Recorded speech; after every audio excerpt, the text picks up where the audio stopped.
What was it like being an icon at such a young age? Having your own I had your fucking shoes. I used to have your fucking jersey, the headband with the 7. Cover of Madden.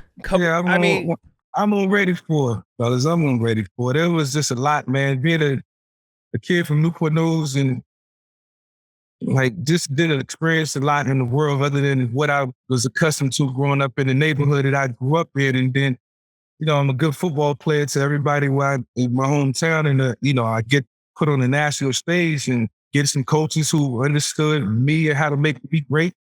And they did that. And all of a sudden, I'm the first round pick. And, I got all these accolades and I'm ready to face a franchise. And, you just don't really know what that means at the age of 22. I can tell you this, though, if my son was to be put in that position, he'll be ready for it and equipped for it, and he's going to maximize it. He's going to, he try to transcend it to and be a generational type of talent. And, all the fruits of the labor that come along with it. So I was really young, but to look back and see that there were so many people that believed in me, I think they deserve a lot of credit. I just tried to enjoy every moment of it and soak it all in. But I really wasn't ready for the media that came along with it. I wasn't ready for the attention that came along with it, the autographs.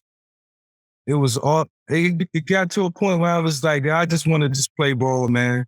What was the peak of that?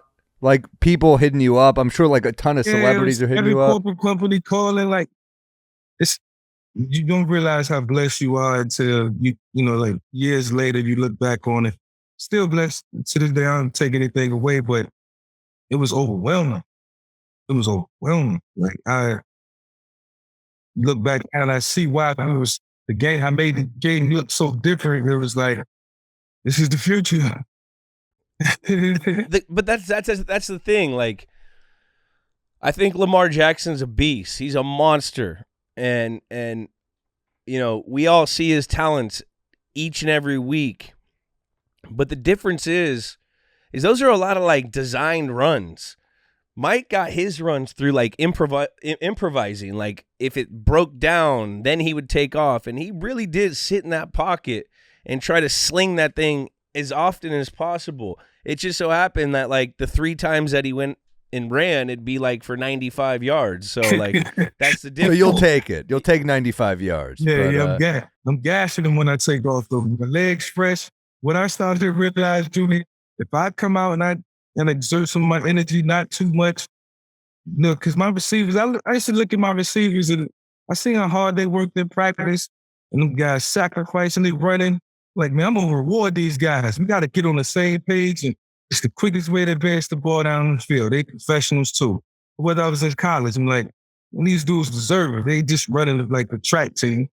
So being on the same page with them was extremely important to me. See, at least he gets that, because he runs around. He gets how hard it is when you're tired to go to the next play. I remember going out and training with Brady, and he'd run me on like 70 fucking routes at 2-minute drill. Like that's how we would train. And I'm sitting there like dying, I'm just dying. I'm out of breath. And he's like, hey, babe, we got to keep it going. I'm like, you're throwing the rock, bro. I'm over here running 55, 75 routes. Like, it's good to have a quarterback that understands that. Thank you. Well, I think he did. It paid off, yo. It paid off quick, babe.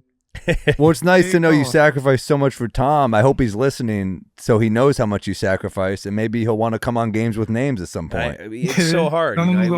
We get Mike Vick. We get both the Peyton or the Mannings on the podcast. We get Brewski. Like, whatever. We'll talk about get them.